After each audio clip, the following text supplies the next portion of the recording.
Good afternoon, everyone. Thank you for being with us today. This is the next webinar in a series we're running each month, which covers a number of different topics in the IT and digital world. And in this case, we're going to be looking at what makes an awesome employer and the changing face of talent acquisition. If you've been on some of our previous webinars, then we are delighted to have you back. If this is the first you've signed up to, I hope the next hour is insightful and helpful.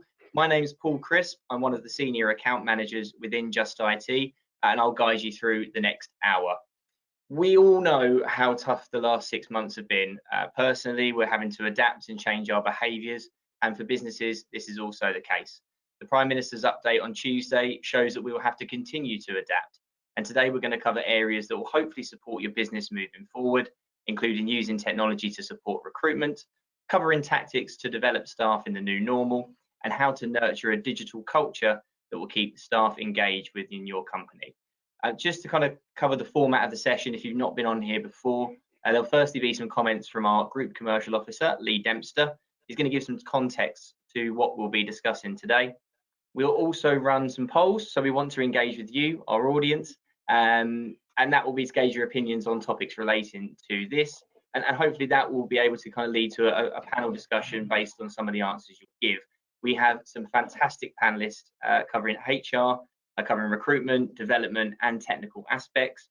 From there, we'll give some context to how Just IT can support your organisation through these testing times. And then we'll finally round off the hour with a Q&A. So please feel free to put any questions into the chat box as the webinar progresses, and we'll look to answer as many questions as we can at the end. So firstly, I'm going to hand over to Lee Dempster, our Group Commercial Officer, who's going to give a bit of context to who Just IT are and what we do. So Lee, over to you. Thank you, Paul. Good intro as well. Just IT started in 2001 as a tech-focused training provider. And since then, we've developed recruitment services, apprenticeships, and short course solutions for our customers. Our vision is to lead the market in innovating, informing, educating, and delivering the best recruitment, apprenticeship, and training opportunities and services for our customers to enrich their lives. Our mission is that every person matters. Our passion is in inspiring and changing the lives of our learners, career developers, employees, and clients through the blending of people, skills, and technology. This passion remains constant, which is why we've become so trusted with our customers to allow us to support thousands of people in their ongoing development and over 1,000 new starts per year.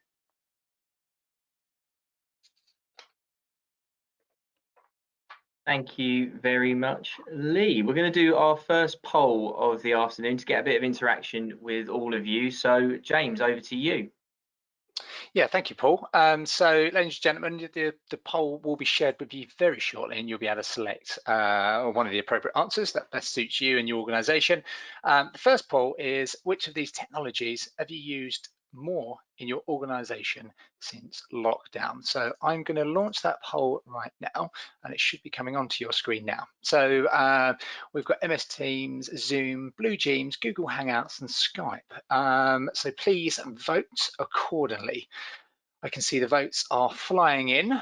I'll give that another 5 seconds. So 5, 4, 3, 2, 1. Close the poll. Some interesting results here, Paul, so I'll share the results for you to yes please. So yeah, let's have a look. So Microsoft Teams has 74%, Zoom with 35%, Blue Jeans 4%, Google Hangouts at 0. I've used that before, and I would probably agree that it's not my favorite, and Skype for Business at 30%. I think MS Teams leading the way there, 74%. Really interesting to see. I know we use that quite a lot at Just IT. And it's adapted the way we've met and have our meetings over the last 6 months for sure. Thanks for doing that. I'm now going to hand back over to Lee. Many of you would have received an article that we published online, which it talks about hiring in the new normal and how it's just like dating. So Lee's going to unpack it a little bit more. Over to you again, Lee. Thank you, Paul. We are in a time of flux. Employers around the world are dealing with the fallout of the coronavirus. There are certain constants, however, in being a successful company. hiring and retaining the right talent, for example. Even in times of turmoil, good companies find ways to succeed, mainly down to the fact that talented people find ways to adapt. Andy Grove, the former CEO of Intel, said basically bad companies are destroyed by crisis, good companies survive them, and great companies are improved by them. Many aspects of our lives are changing. Work and social experiences have also changed dramatically, and the future of work is a central topic for employers and employees alike. We know there are problem areas in sectors, but there are still other sectors that are hiring. There are currently over 350,000 live roles currently being advertised. Those organisations that have continued to recruit face several logistical challenges. HR, learning and development, and talent acquisition teams are operating remotely, so need to coordinate all people programs. Figures across industries suggest that over 80% are virtually hiring and using new technology to onboard new employees. This pandemic has helped to drive innovation and force a rethink on hiring and development of staff. So how do you become great at hiring? It's easy, really. You just treat hiring like you're going on a date. And we don't mean serial dating, we mean looking for love dating. It's probably important to note that this is not based on my own experiences, but by other people in the company. So we've come up with 7 tips. First, treat your job descriptions like how you're going to dress on a date. Not many of us would turn up to a date without putting thought into how we present ourselves. So, does your job description look like it's just rolled out of bed and turned up? Or job descriptions like first dates, are they there to make a good impression? Great companies create accurate job reflections and a focus on the applicant so that they can decide. We all have wish lists, but are we all expecting Angelina or Brad to turn up to our date just because they're our ideal? So be honest and be clear between line managers and talent teams. What is a true reflection of the right person, not a perfect person? So, number 2, where do you post the right job? Where your job gets shown is as important as the quality of the job description. Think a date location. If you're trying to make a good impression, are you just wandering around your local pub, or are you putting a little bit more effort into it? If no effort or planning is going in how you position your job sites, or your role in those job sites, or your website, social media, LinkedIn, or via your recruiters, then you're going to get an equally ad hoc response. Remember, you're looking for love, so coming across as thoughtless is not an attractive trait. 3, find the best person for you. Mr. or Mrs. Right is out there. Create an application process that engages and interests people. Your role needs to stand out, and the evaluation process should be based more than just a CV and an interview. Have you thought about how you understand the candidate's drivers, attitudes, skills, and behaviors through the application process? Look at ways of assessing or being creative in identifying cognitive aptitude or qualities like emotional intelligence and conscientiousness, because these are all going to be important things to be able to successfully work in a virtual world. But you get to meet for the first time. Number 4, like any good date, engaging conversation is critical. Imagine sitting on a date when someone whips out a pre-prepared set of questions and interrogates you. Rather than feeling like a natural build of connection, it feels prescribed and doesn't reflect any personality. So try to have a natural conversational approach in the interview process. Be topical. There will be questions that people have about COVID. What's the financial position of the company? What's your work-home policy? What technologies do you use? These are all valid and important, so be prepared for them. Have definite answers for topical questions like working from home arrangements. Number 5, agreeing next steps. It was lovely to meet you. See you soon. This is an interesting statement, and what's it telling us? Have you ever been on a date and swapped numbers but never to see that person again? Or have you walked away thinking, that went great, I wonder when I'm going to see them again, yet the cold shroud of silence descends? We seem to be unable to tell the truth in these situations, but you need to. It's unfair to leave someone hanging when you know they're not good enough. According to Career Builder survey last year, 75% of candidates have never heard back from their interview. That is shocking and arrogant on behalf of any company. So agree standards you expect for feedback and ensure they're delivered. Bad news travels. 70% of a potential applicant pool is looking at reviews on companies before they accept an interview. But hey, let's say the date went extremely well. You got on, you've assessed one another, you're a meeting of minds and ambitions, and you now want to make an offer to the successful candidate. Then you can throw it all away by allowing weeks to pass before you get any information out to them. Remember, just because you've made the offer, it doesn't mean that the candidate isn't still actively looking. The more you delay, the more it reinforces the perception of a lack of agility, interest, or engagement from a candidate's perspective. Imagine waiting for the arrangement of another date. The excitement, but it takes over a week to hear. How would you feel? Number 7, you've agreed to go steady. You've agreed to be loyal to one another, and the applicant is starting. Yay! Now the hard work begins. It's time to put in that extra effort in your presentation. Impress your new hire. Did they feel like the center of the universe until their agreed start date, and now they're feeling like they're at a party with your friends with terrible music, Coldplay, and standing there holding a warm beer? Around a third of all employees leave within their first 90 days. The main reasons are poorly structured onboarding, unclear expectations, and no clear training or development. So if you want to go steady, then these things have got to be made right. As with dating, talent acquisition can be challenging, but if done right, is very rewarding. In these times of change, awesome companies are agile and innovative in their hiring approach.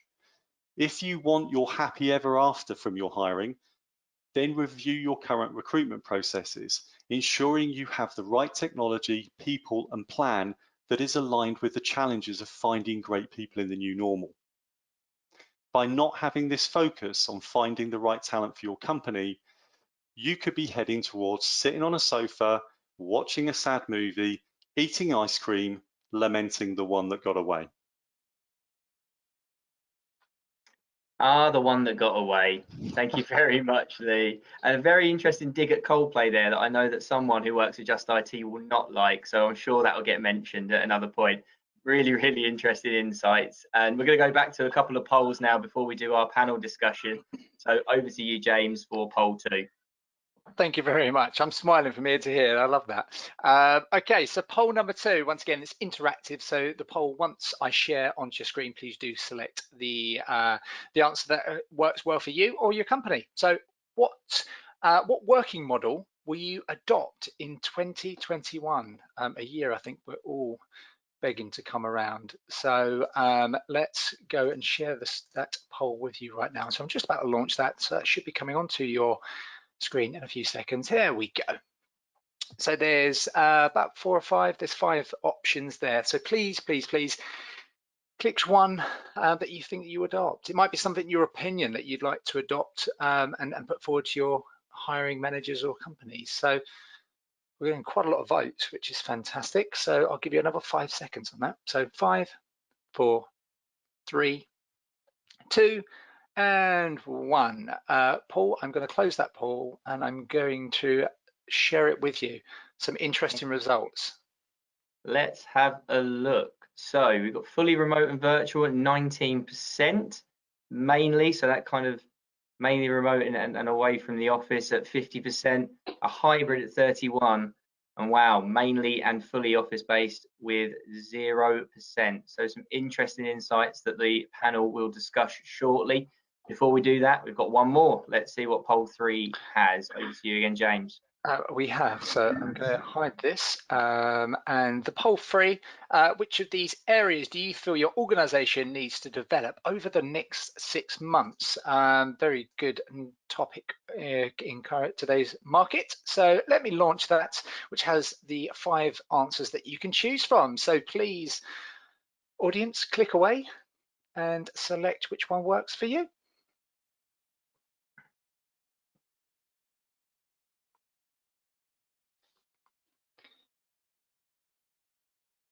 Once again, quite a few votes coming in, but 20% have voted.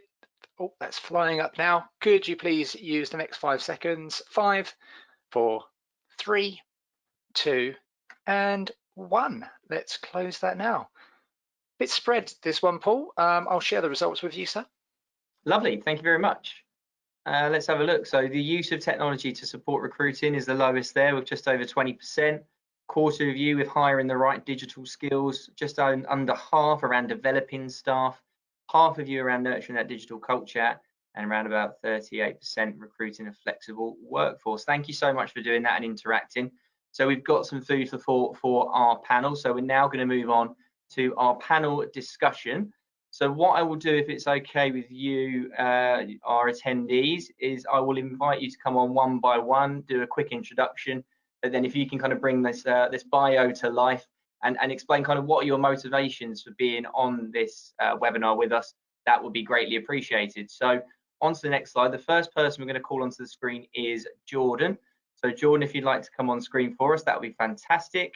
Jordan is a HR Development Advisor at TfL, so Transport for London. Hopefully we can get him to come onto the screen and unmute himself. Hi there, Jordan. Nice to have you on here. Thank you so much for coming on. Yeah, if you could just bring us a little bit to life of you and yeah, why you're on this webinar with us would be great. Yeah, so like you said, I'm a HR Development Advisor looking at our early career talent development at Transport for London. So as you can probably imagine, we have a huge range of different apprenticeship and graduate schemes that we offer across TfL. So it's spanning over 400 apprentices and graduates, and that's set to hopefully continue to rise over the next few years. So main motivations for joining this call is just to find out about, it's really interesting getting a gauge of what are the current challenges our organizations are facing. We work sometimes in a bubble and we're extremely large organizations, so it's good to hear from a range of small, medium and large companies to see if there's any lessons learned that we can kind of pinch and try to help adopt into our company. So yeah, just to keep up to date with recent changes and maybe hopefully provide some insight into some of the work that we're doing and our attempts to solve some of the challenges that we're being faced. So not to say we're doing it perfectly or trailblazing the way, so it's good to always learn from other people. So yeah, I look forward to joining the discussion and thank you all for having me. Thank you very much. Yeah, thank you for coming on, Jordan. Next up, we've got Brendan Macintyre. Brendan, if you could come on the screen. So Brendan is a senior support analyst at CDP with a lot of experience in the environmental services industry. Brendan, good afternoon. How are you? Thanks for being on. A bit of a bio of yourself and why you're on the call today. Hi all, my name's Brendan Macintyre. I'm the Senior IT Support Analyst at CDP. We're an environmental organisation. We collect carbon emissions, forest stewardship information and water stewardship information from large organisations, cities, states and regions, and we report on it in order to make the world a nicer and better place for all of us. I look after a lot of the IT stuff at CDP, and really the reason I'm here is because we've employed an apprentice via Just IT since the lockdown started. So we've had experience of being able to interview and onboard people virtually, and then have that person then now onboarding new people, as we've employed quite a lot of people since this has all started. Our organisation is, yes, we seem to have taken on a fair number of staff since this all started. Brilliant. Thanks very much for coming on, Brendan. And obviously from my side, it's great to see Jay, your apprentice, doing so well. Next up, we've got Laura Perrott. So Laura is the Global Director for Digital and Brand at Colt Technology. So Laura, if you can come onto the screen for us, that would be great.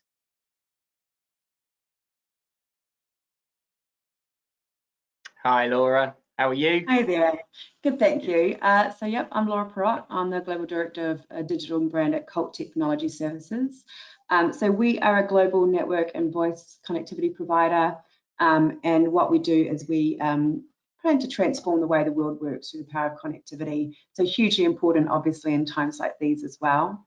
The reason that I've joined the call is that I'm passionate about diversity and making sure that we have a changing workforce for the future as well. Fantastic. Thank you very much for being on, Laura. Next up, we've got Alpa Ruparelia. Hopefully I've got that right on your last name. Apologies, Alpa, if I've got that wrong. But Alpa is a development advisor at Westminster Council.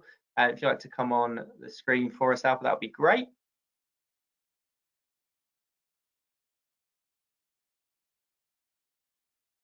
There you are. Hi there, Alpa. Welcome to the webinar. What's your kind of bio and reasoning for being with us today? I think you're on mute there, Alpa.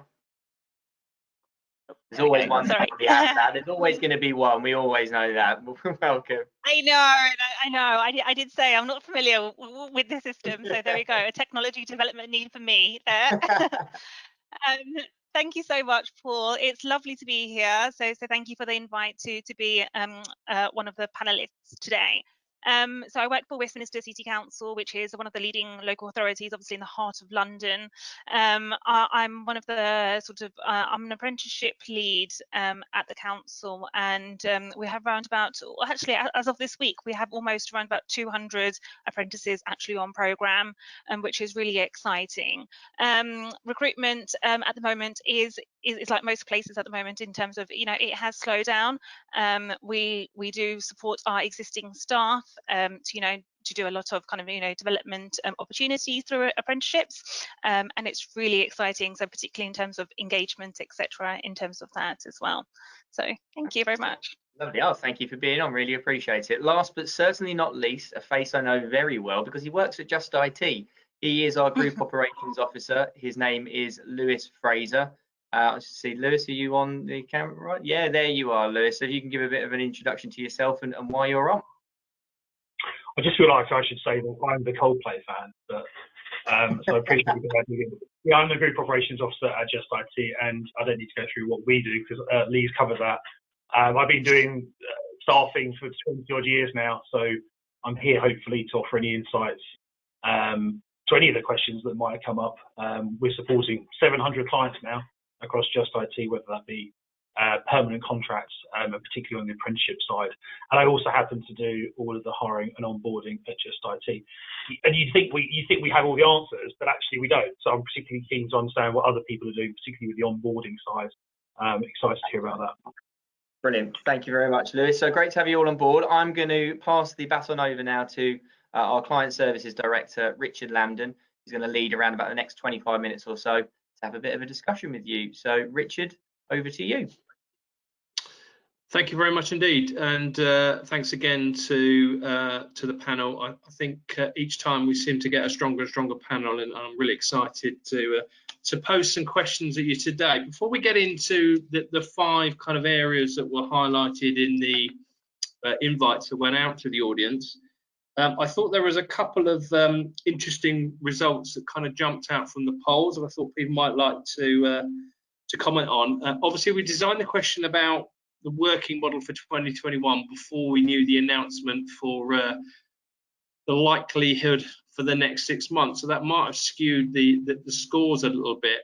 But are people surprised that nobody is going to be mainly in the office or fully in the office at all? James has just kind of put the results up there. If we go down the line, perhaps just talk about your own organisation. So Jordan, would you like to kind of give the first view in terms of what a TFL's attitude?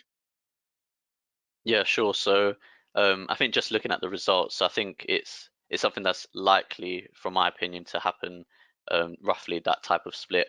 But I don't know about the rest of you, but it's a bit sort of sad to see that might be a possibility, because I much prefer being in the office. I agree, having that work-life balance, it's good to kind of separate out. But Yeah, I think from TfL's perspective, we're obviously we want to be well versed as a public sector organisation to follow government advice. So we're sort of adapting and being flexible as to the ongoing changes that will come about. So I think we're prepping for fully remote delivery. But that doesn't mean to say, certain safety critical roles will need to obviously be done in our stations, or certain office-based roles. So at the moment, it's kind of we're setting up the infrastructure to be able to have a working from home facility on a full-time basis, with the possibility, if government advice changes, that we can head back into the office as soon as they allow us to.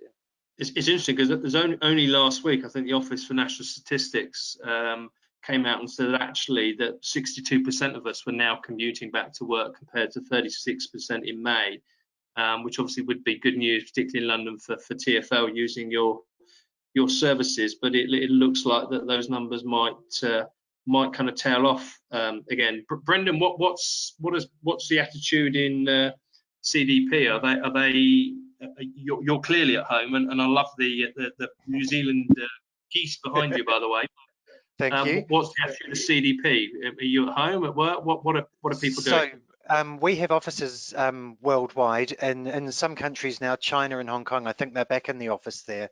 But in the States and South America and other parts of Southeast Asia, we're all still working from home, and the UK, of course. So we left the office in March, and I think only maybe 3 or 4 people have actually ever been into the office since then. We've done a poll recently to see who wanted to go back, and a large majority of people don't want to. They're actually quite happy working from home, saving money on transport, not having to the commute time, that sort of thing. A lot of people actually quite enjoy that. A lot of what we were using before the lockdown, etc., was all cloud-based anyway. So we were actually relatively easily able to just pick up and go. Most people had a laptop rather than a desktop, so they took that. We've spent a lot of time, and thanks to Jay the apprentice, we've been able to get equipment to people, laptops to new starters, all this sort of thing. So it's learning. I personally prefer to be in the office, but after 6 months, I've kind of got a bit more used to being at home as well. Yeah. Okay, thank you. We're going to come back to you shortly. Laura, what have, again, obviously Colt, large organisation, workers spread, what's been the attitude? Yeah. So I think really we kind of moved into gear pretty quickly. We're following obviously the local government guidance in every single location across the globe. But I think from our leadership team made a really strong standpoint from the beginning that people weren't going to be made redundant. We weren't going to be losing people, etc. We didn't go into the furlough program. They gave us an allowance, so they gave everyone an allowance to make sure that their home environment was appropriate for workplace, etc. And there was a real caretaking. So every single week there'd be really strong messaging about what's happening within the organisation, really constant communication with people to make sure that people felt safe and secure, and that their workplace wasn't going to be one of the places that made them feel scared or afraid, or some of these situations that people have been in. So I think a lot of work was done by the company to really communicate clearly and be on top of things as well. And we still do. We're still having all hands all the time, people being communicated with. We have our Monday musings and things like that. So I think they had a really strong approach. Good. Hopefully one of the things we're looking to do from this webinar, little insights like that about the strength of communication, I think is really important. We're going to try and pull together, I know we sent out a white paper in advance, but almost kind of a best practice, kind of simple guide we're hoping to produce from the ideas that the panel produced. So Alpa, obviously you've got a real mix of people in terms of obviously providing services for a council, for a borough. I'm sure some of your workers are key workers and have to be in the workplace. So is it a bit more of an even split at Westminster? Yeah, so in terms of our office-based staff, or who were traditionally, I guess, office-based before the pandemic, yeah, everyone is working from home. Obviously, in line with government guidance, everyone is encouraged to work from home where they can. There is obviously, we are supporting people in terms of setting up their kind of home environments to accommodate that.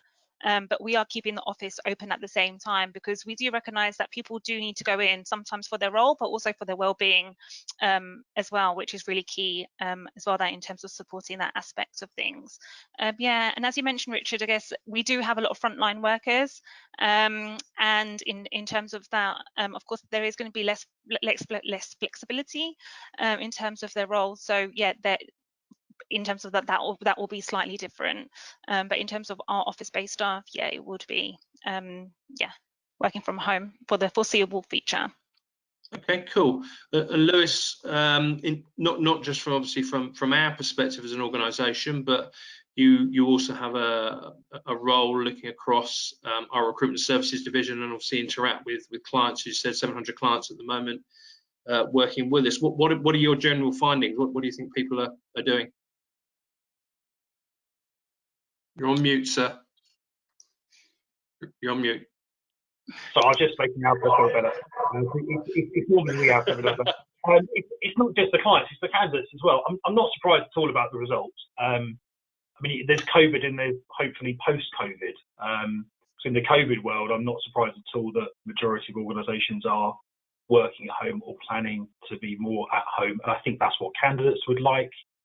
I think what's interesting is we go all the way back to March. None of us knew how long this was going to go on. I mean, about Laura's comment about allowances to set up to work from home. And I just think a lot of companies didn't think about that kind of thing at the start, because, had they known it was going to go on this long. And I feel like we've had a bit of an eye in the storm, and that was the summer. And now it's probably going to happen again. So it'd be interesting to see what companies do to help people work from home over the winter. Post-COVID, I think if you did that poll again, I think you'd probably have more of a hybrid answer, because I think we've got to take into account people's mental health, communication, onboarding, culture. I think depending on the nature of the role, I think those things are very, very important. So I think actually this will be one of the positives. If you can take positives that come out of this, I think we'll end up with a more balanced home life balance. And for a lot of clients, actually, including us, some companies were very advanced on this, and some were questioning perhaps whether or not that was possible. Well, this has shown it's possible. So I think that will continue. Yeah, and I think hybrid working is going to be one of those new buzz phrases that we've never discussed at the start of 2020, and everybody will be using it in 2021.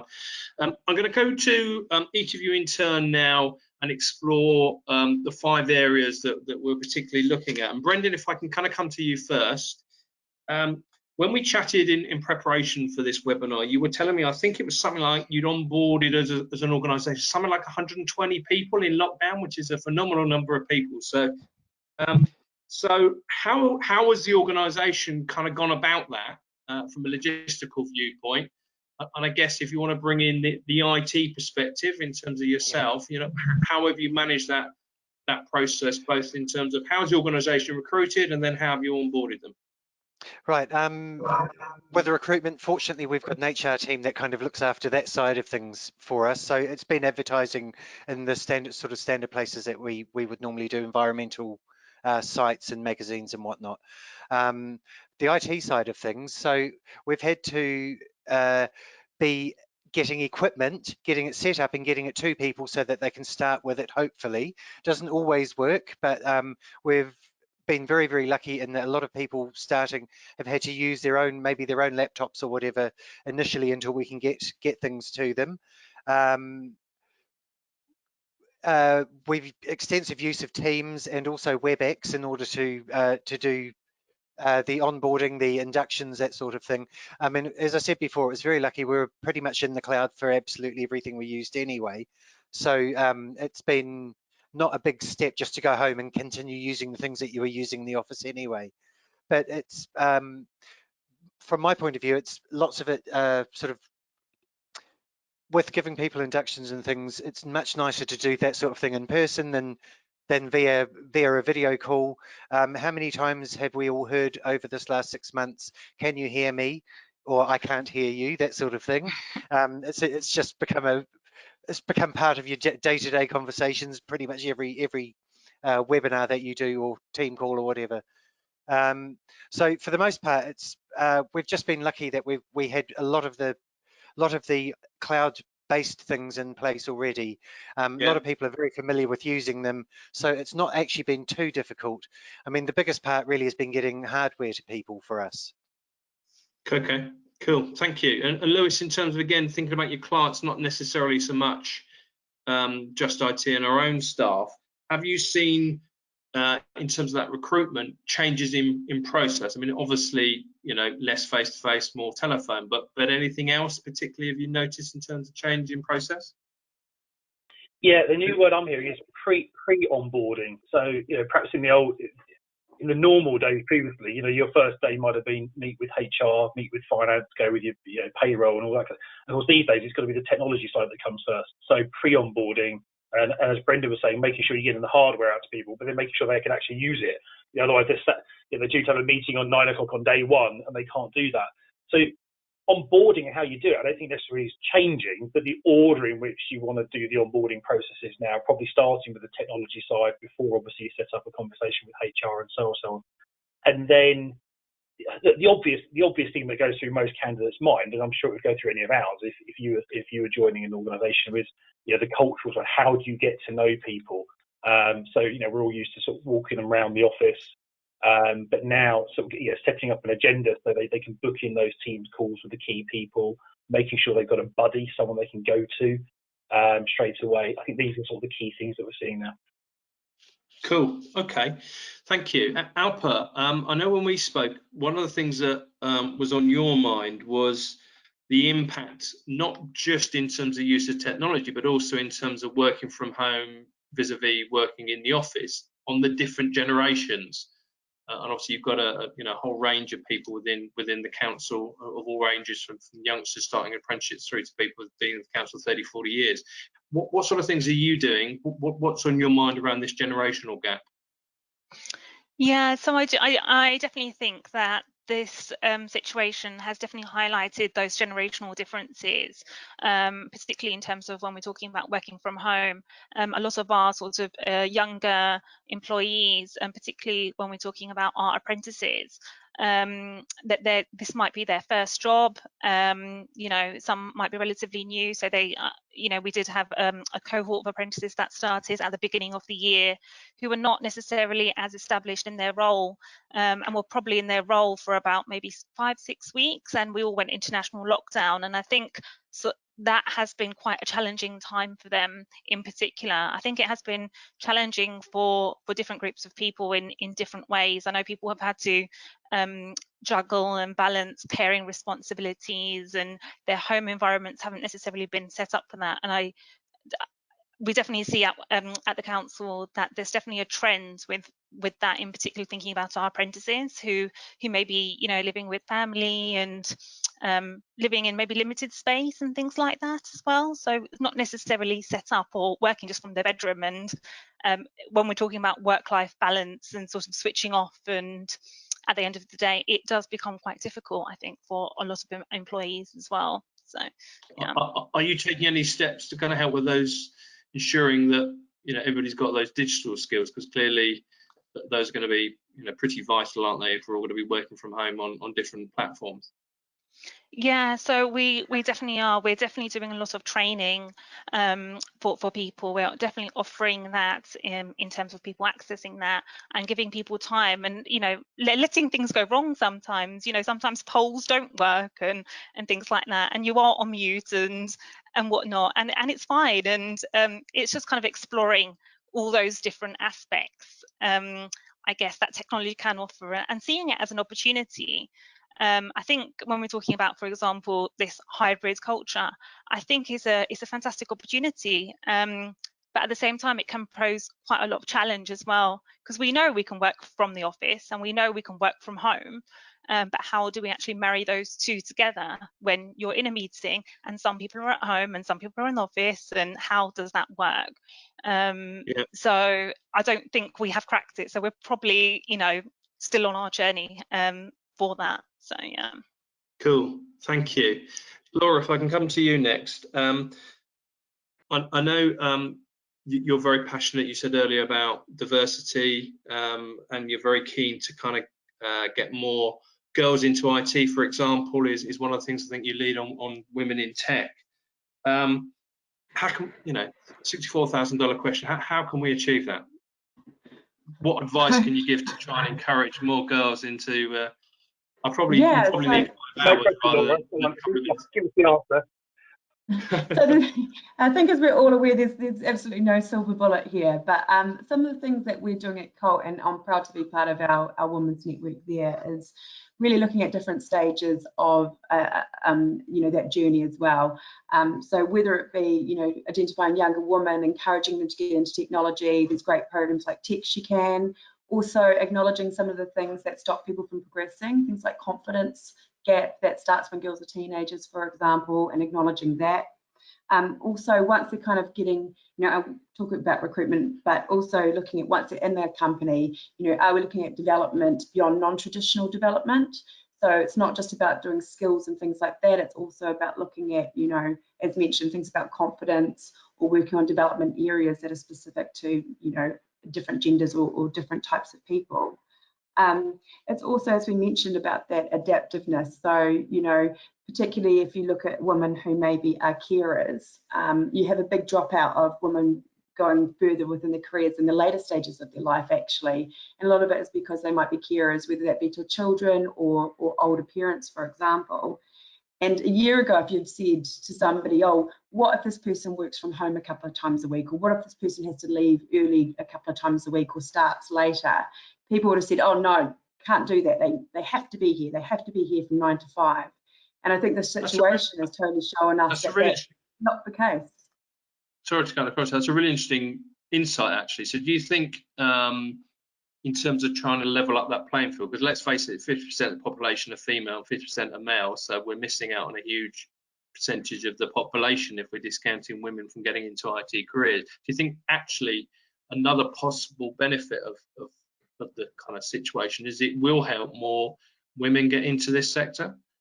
I can't tell, to be honest, but I think that people are much more aware of the ability to make accommodations for people, whether it be a gender accommodation, whether it be a disability accommodation, for example. Yeah. But companies that are willing to make those accommodations, I think they're going to see more success in the future.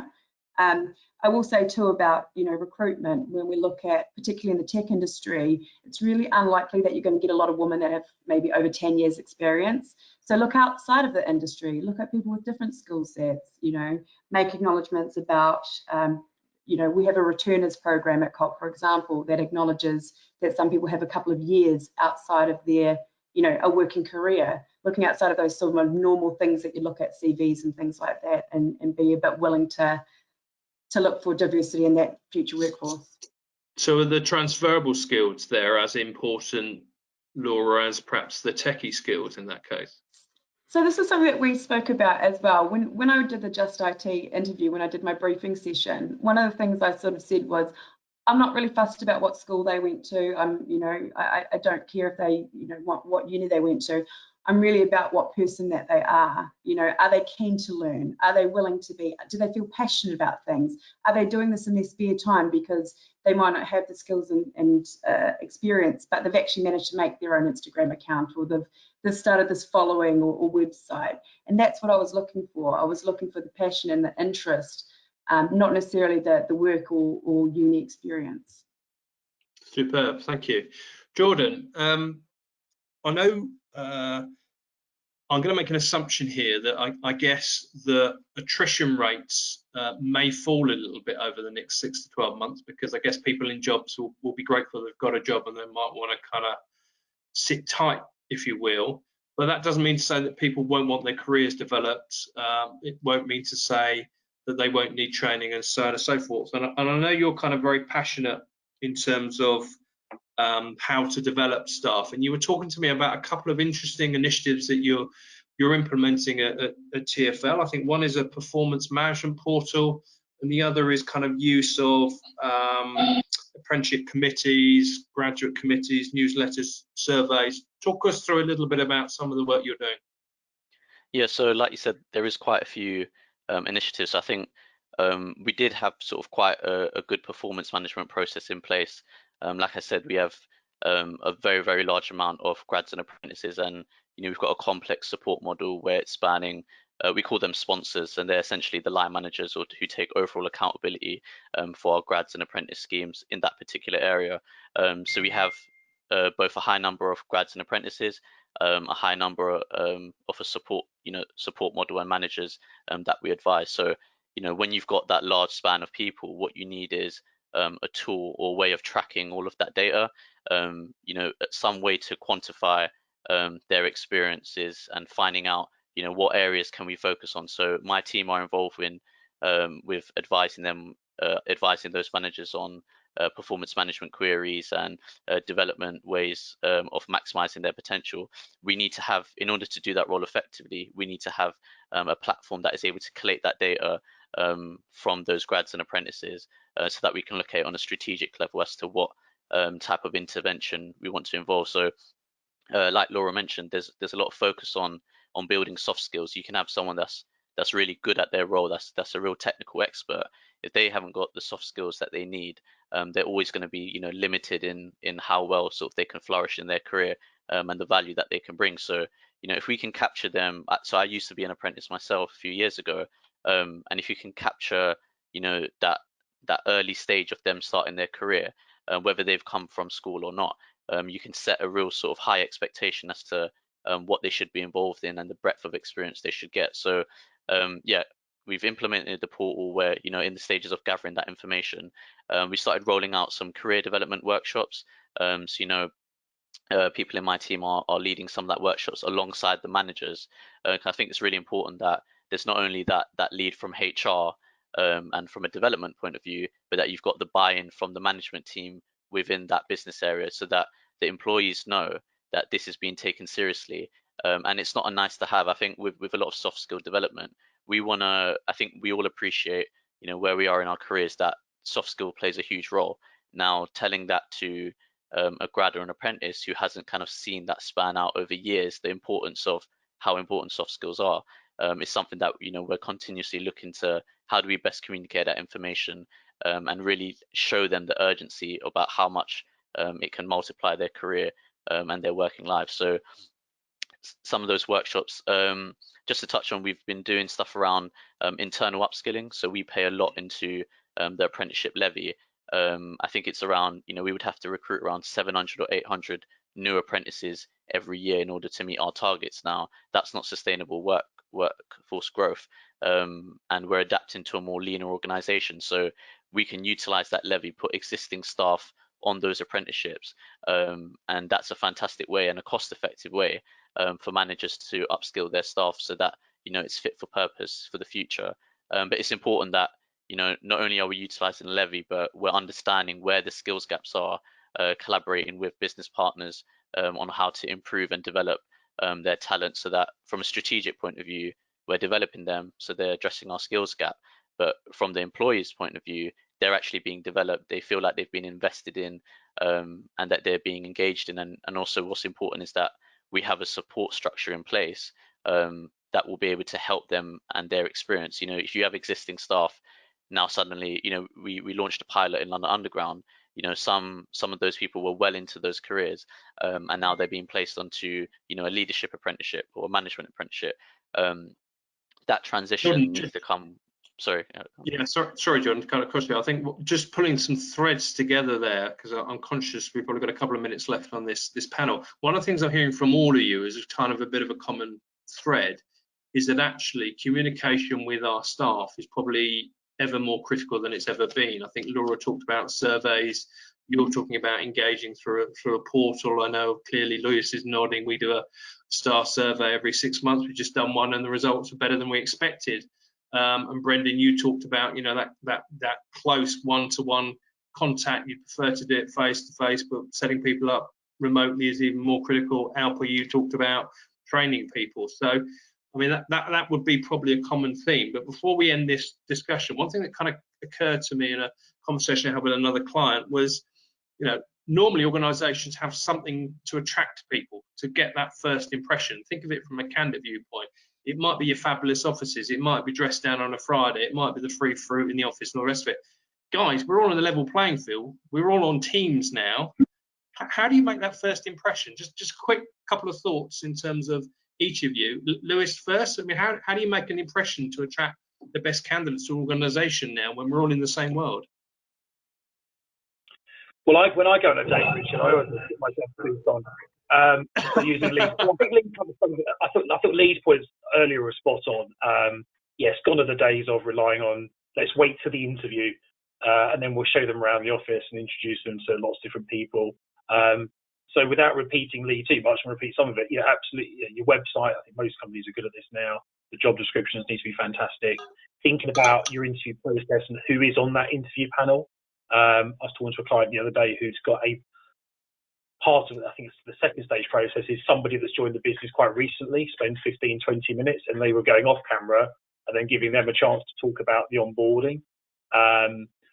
With another client, I thought this was fantastic, has produced video tours of the office so that people can see what it looks like when they get back to that real norm, as well as the usual things that lots of companies do, videos of employees and all that kind of stuff.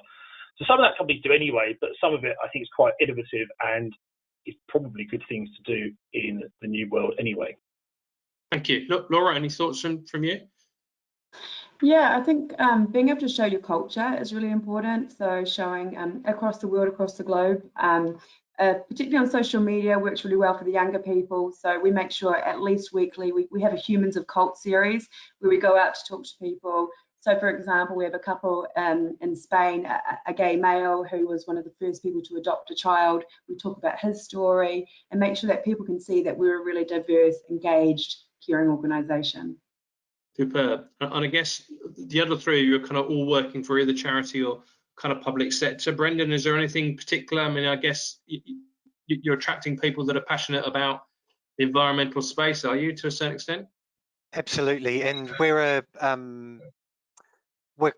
hate to say it, but we're quite a desirable organisation to work for. So we often don't have a lot of trouble with recruitment because it's a very now thing that we're doing. So it's really important, and so we do tend to attract quite good quality people, which I'm really pleased about. Great stuff. Okay, I'm conscious of time, so we're going to end the panel discussion there, but thank you for your time, and we'll be coming back up in a few moments time just to take a few more questions. We're just going to hand back to Paul, who I think will be taking the next section. So if we all come off camera now for a while, please, that would be brilliant. That would be fantastic. Yeah, just to add on that, thank you very much. It was a really insightful discussion on that part. We'll call you back in a second for some final words. So yeah, just a quick one from our side. I know Lee kind of touched about it at the start around Just IT, but you can see there are three main areas that we provide from a solutions base. So we provide training, so short courses for graduates, career changers, existing members of staff that want to upskill themselves in different qualifications. We have about 2,000 on our books. We are an apprenticeship provider. We've been an apprenticeship provider since 2011. It's a part that I have a major passion for, and we do that over a number of different IT and digital sections that Lee will cover in a second. And finally, you saw Lewis. So Lewis is our Group Operations Officer who leads our recruitment arm. So for senior hires, the recruitment side of Just IT is who you would need to speak to. I'm going to hand back over to Lee quickly, who's going to do a little bit around kind of how we bridge the digital skills gap at Just IT. Back to you, Lee. Thanks, Paul. Just before we begin, no, I can't give dating advice to you, and no, I don't change my opinion on Coldplay for those people who set some stuff into the chat. We recognise that there is a gap in technology and digital in the UK. We are continually looking at innovating services, always with customer needs in mind. So, as Paul has said, we brought these unique group companies together and then ultimately made it one company. Our skills solutions focus on hiring, training, development and retention, which essentially means that 70% of our customers are repeat users for more than one of these solutions. Our customer base is balanced across SMEs and larger organisations. Since the inception of the apprenticeship levy, half of our business is now dedicated to this area, and we have the specialist teams in account management and coaching to help support levy paying customers with their people strategies.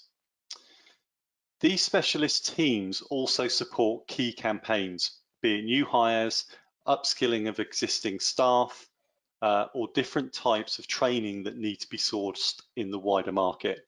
And as the panels have identified, it's this continuous innovation and continuous changing need that we're trying to help support. As discussed a lot, virtual delivery has become increasingly important, and we're now capable of delivering nationwide via a variety of technical platforms, Zoom, MS Teams, webinars. We've also invested in a system called Aptem, which will make the learner journey in apprenticeships even more informative. And all of our staff have been trained in how we go about delivering in the virtual world. Internally, we're focused on retaining our best staff, and that's to ensure that the learning and qualifications of each person is up to date with what needs to happen within the market. So we aim to create subject matter experts. This specialist focus has basically meant that we're able to set up specifically to deliver new hiring campaigns, onboarding existing staff, search methodologies for more senior vacancies, the ability to bespoke campaigns for organisations, and bespoke the delivery, which could include, for example, in apprenticeships, closed cohorts. But we can design solutions specifically to our customers' needs. We're always looking at adapting and launching new products with our customers, and we work in partnership with them. So we'll talk in a minute about what pathways we deliver and what solutions we deliver. And a lot of them have evolved from feedback from our customers, and our customers playing a fairly integral part in how we go about delivering our solutions. We train private learners to get them job ready. It's incredibly important that people have the opportunity to come from backgrounds where they didn't necessarily feel that technology or a digital career was going to be right for them, to be able to upskill themselves, and for us to have specific career guidance to be able to allow them to transition through training into apprenticeships or into our recruitment services to start their career. We have our own pioneering teams. So internally, we have all of the subject matter experts to be able to work on our delivery and ensure that it's planning ahead in this time of change. There is so much flex and flux going on that we obviously need to make sure that what we deliver is as agile as possible for the time that it's needed. We're pleased to be one of the leaders in the market in what we do. We're certainly unique in how we've put everything together. And we can see that through the hundreds of reviews that we get across the marketplace, be it Trustpilot, Google My Business, Facebook reviews. We're always continually learning, and we always want to take that feedback on board. The fact that people go on to public forums and put their views, I think, is an incredibly useful thing in this modern age. So it's a complex market, and typically no one solution can deliver everything to a customer's needs. So we've set up our business to be able to break down our services and have an evolution of how that's delivered. So very quickly on our digital apprenticeships, we have 6 main areas. They can be commonly linked, and they are designed where people can progress from one to another. In recruitment, we can do contracting, and in this market, that's become increasingly popular, through permanent hiring campaigns, through to project management, working with a client on a particular type or building of a team that needs to be done in a controlled way. But there are times when recruitment and apprenticeships isn't necessarily the answer. So commercial training options, what we call short coursing, we can go into market and we can bulk buy training specifically for our clients' needs, either to support ongoing development of their existing employees, or it's actually put as an aside to what they're doing on their apprenticeship. But essentially, as brokers, we can find our customers the best price. And look, tech and digital is the core of what we do, but equally, part of that innovation with our customers is to look at working with senior teams on how they learn and how they grow. So that can be reflected back on how they go about hiring, or how they train, or how they develop their existing staff. So we do look at leadership programs in order to upskill our clients. So that's how we've wrapped everything together. We're continually evolving, and obviously if people have got feedback on it, we'd welcome it, providing it's nothing to do with Coldplay. Absolutely, Lee, have to agree with that. Thanks very much. And just to kind of give you a quick overview, I mean, we talked, Lewis mentioned about the number of clients we work with currently. Here's a kind of rough snapshot of who we work with. We work heavily in the NHS now, which has been a fantastic part to Just IT over the last couple of years, the number of trusts we've begun to work with. But we also work with a number of names that you probably know on there. So Google, Sainsbury's, Argos, TfL, we've got Jordan on. So we thought we'd put that on there for you, Jordan, as well. But also the likes of Facebook, Bank of England, a number of different organisations and a number of different sectors that we can provide. I'm going to go on just quickly onto the next part, which is just going back to Richard and the panel, if that's okay, just to do some kind of final words. So if I could ask everyone to come back on screen, and Richard is going to take this last part. Yes, thank you very much. Just thought we would have some reflections, particularly around the last question. Whilst this webinar has been going on, the Chancellor's been speaking and has announced a new job support scheme, certainly for the next 6 months, I think, where they're going to top up wages, covering up to 2/3 of the hours, which I think is great news, because business needs certainty, doesn't it, in terms of making decisions about hiring.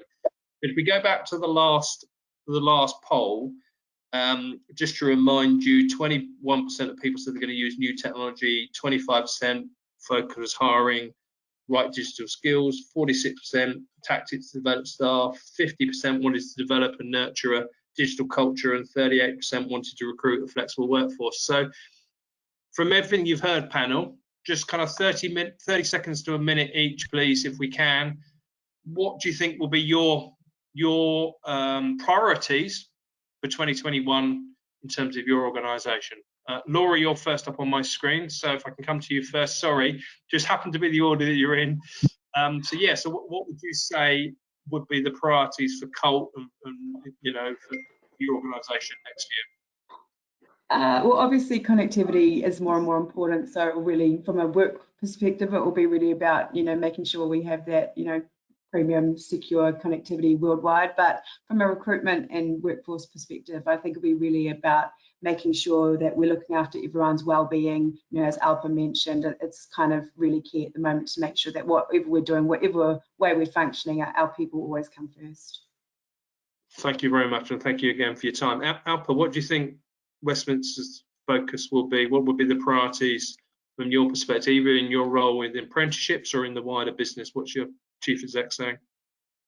Yeah, I definitely think, again, it is going to be well-being and engagement, really. So I think home working has really provided that opportunity to engage with people a lot more and get to know people's personalities and see where they live, etc. So I think it is having that connectivity, that engagement, and really, avoiding that burnout, I think, is really key, particularly as winter approaches. Yeah, great advice there, I think, in terms of work-life balance and looking after your staff. Thank you again, Alpa. Jordan, same question to you. What do you think the priorities will be moving forward for the next 6 months and into 2021? So I think, of course, there's a huge logistical challenge in front of us to make sure we have an infrastructure set up to best support our early career talent. But I think what's the most important, like Alpa and Laura were saying, is well-being and culture. And you can make amendments to the processes, you can set up the best infrastructure. You really want to focus on having an understanding of how they're feeling, and also just an internal feedback mechanism. So from the person that's experiencing it all the way up to the key decision makers, sometimes in a large organization that can get lost. So setting up that feedback loop, continuous touch points to understand how they're evolving. So you haven't got to get your strategy right straight away, but as long as you're developing and amending it, as thoughts and feelings of employees are bound to change. So just keep up to date and amend accordingly. That's what I would say is our priority. Yes, I love that. So you can change your processes, but kind of look after your people and adapt around them. Great advice. Brendan, same question to you. So what are going to be the priorities? Obviously, you've onboarded more than any of us, I think, in this last 6 months as an organisation. So you're obviously doing something right, what are going to be the priorities moving forward? First of all, keeping the wheels on for everybody. And also, it's just for me on the IT side of things, is to ensure that all of our existing staff and new starters all have the tools and equipment that they need in order to do their jobs easily and well. Excellent, having the tools to do the job. And Lewis, I know you always like the last word, so over to you, sir. What would you say are the priorities for 2021 from a Just IT perspective? For us and I think and the clients, I think somebody mentioned earlier, you did, Richard, attrition you'd expect it to be lower over the next 6 months or so. We talk a lot about hiring the right people. That's really, really important, but retaining the best people is perhaps more important. I'll be interested to see what the formal long-term plans become for most companies, whether it be that hybrid solution or that balance of work from home. And of course, there's a commercial benefit. Let's not forget this. I think everything everyone's just said about well-being is incredibly important, but there's going to be a commercial benefit to companies if they haven't got as much office space. So I'll be interested to see what they do with that and whether or not that goes to the bottom line or whether they invest that more into their people and their work from home setup. Many companies are going to get this absolutely spot on, but some are going to get it wrong. And at the moment, they think they're getting it right, but they'll only really know the answer to that once things get back to normal and when they look at their retention rates, potentially into next year. Thank you. That's a really interesting point about workspace. There was a survey when I was doing the research for this from a company called OneCom who surveyed 1,000 employers, and apparently 77% of them, I suspect OneCom have a bit of a vested interest here, by the way, just as a rider, but 77% apparently considering some sort of shared workspace rather than having a permanent office, which I thought was really, really interesting. Whether that kind of conforms with social distancing, I'm not quite sure. But final thank yous to all of the panel. You've been absolutely superb. Thank you so much for your time today. I'm going to hand you back to Paul for some closing words. Thank you very much. I have to echo that from what Rich said. Thank you for being such a fantastic panel. It's great to have so many of you on there offering such brilliant advice and guidance. Last few bits here to everyone else. So the conversation doesn't stop here. It can continue. If you'd like to find out more information about how we can help you, then if you can use the website there. You've got our email address and our phone number. Next slide, please, James. We do these typically kind of every month. The next one we will be doing is going to be on Thursday, the 12th of November at 12:30. That one is going to be covering effective remote learning for your members of staff. And then in a second, when I sign off here, we will have a short survey that will pop up for you. So 6 short questions.